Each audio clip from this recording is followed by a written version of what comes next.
بسم اللہ الرحمن الرحیم۔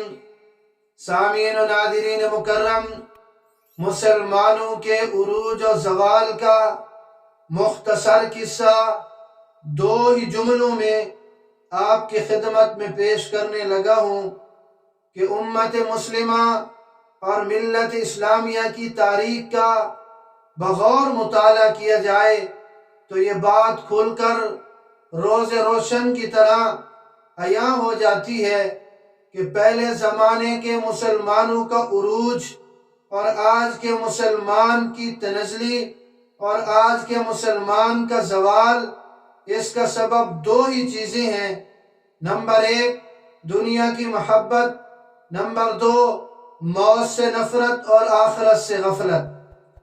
پہلے زمانے کے مسلمان کی زندگی میں نہ دنیا کی محبت تھی اور نہ آخرت سے غفلت تھی۔ یہی وجہ تھی کہ دنیاوی طاقت اور قوت نہ ہونے کے باوجود، اسباب اور وسائل نہ ہونے کے باوجود وہ دنیا پہ حکمرانی کرتے رہے، اور آج کا مسلمان دنیا کی محبت اور آخرت کی غفلت کی بدولت ہلاکت اور تباہی کے دہانے پہ ہے۔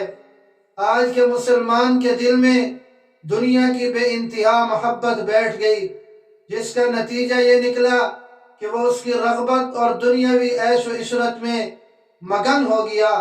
اسی طرح موت سے نفرت اور آخرت سے غفلت آج کے مسلمان کو زوال کی دلدل میں پھنساتی جا رہی ہے۔ زوال کے پس پردہ، ہلاکت کے پس پردہ یہی دو چیزیں آپ کو نظر آئیں گی۔ خلافت عثمانیہ کا سقوط، اس کے اسباب کیا تھے؟ سلطنت عباسیہ کا زوال کیوں ہوا؟ اندلس کیوں اسپین بنا؟ ان سب کے پیچھے یہی حقیقت کار فرما تھی۔ آپ کو نظر آئے گا اگر آپ تاریخ کا، ملت اسلامیہ اور امت مسلمہ کی تاریخ کا مطالعہ کریں کہ دنیا کی محبت اور آخرت کی غفلت یہی حقیقت اس کے پیچھے کار فرما تھی۔ آپ کو یہی نظر آئے گا۔ یہاں تک پڑھنے میں آیا ہے کہ اندلس میں مسلمانوں کی حب دنیا اور ان کی عیش پسندی اس درجے پر پہنچ گئی کہ وہ وقت تھا جب عید کے دن مسلمانوں کا شاہانہ انداز میں جلوس عیدگاہ تک پہنچا، عیدگاہ کی طرف پہنچا، عیدگاہ کے دروازے پر پہنچا تو نماز عصر کا وقت ہو گیا۔ تو مختصر دو جملے ہی ہیں مسلمانوں کو عروج دلانے والے اور مسلمانوں کے زوال کا سبب، صرف دو ہی جملے ہیں۔